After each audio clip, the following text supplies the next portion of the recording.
Football কবে ফিরবে এই স্টেডিয়ামে? এই প্রশ্নের উত্তর দেওয়ার যেন কেউ নেই।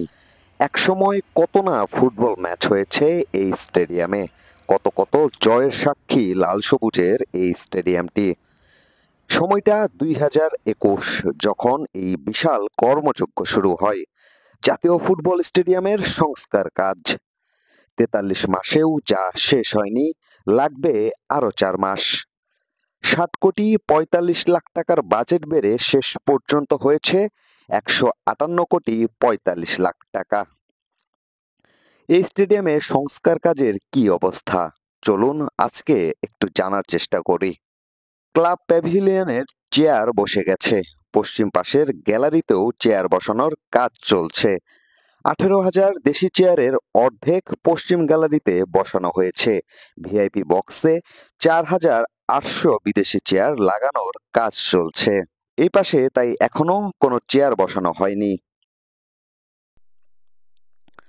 লক্ষ্য করে দেখুন, ওপরের ছাদও হয়ে গেছে, বসে গেছে ছাদের উপর ছাউনি, কিন্তু পূর্ব পাশের গ্যালারি প্রস্তুত নয়। এই স্টেডিয়াম শেষ হবে এই বছর সেই বছর, এমন করে কত না সময় দেওয়া হয়েছে। আগস্টে দায়িত্ব নেওয়ার পর জাতীয় ক্রীড়া পরিষদের সংশ্লিষ্টদের সঙ্গে সভায় ২০২৪-এর মধ্যে কাজ শেষ করার নির্দেশ দিয়েছিলেন ক্রীড়া উপদেষ্টা আসিফ মাহমুদ। প্রকল্প পরিচালক ডিসেম্বরের মধ্যে প্রতিটি কাজ আন্তর্জাতিক মানের সঙ্গে মিল রেখে শেষ করার প্রতিশ্রুতিও দেন ক্রীড়া উপদেষ্টাকে।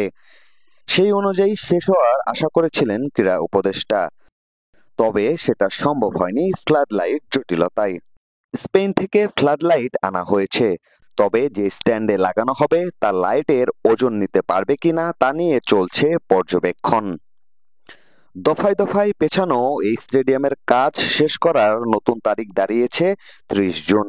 এই স্টেডিয়ামের সংস্কার কাজ শুরু হওয়ার পর বাংলাদেশ নারী ফুটবল দল ২ বার সাফের শিরোপা জিতেছে। মোরসালিনের মতো ফুটবলাররা যারা ফুটবল খেলা শুরু করেছে, তারা এই স্টেডিয়ামে এখনো খেলতে আসতে পারেনি।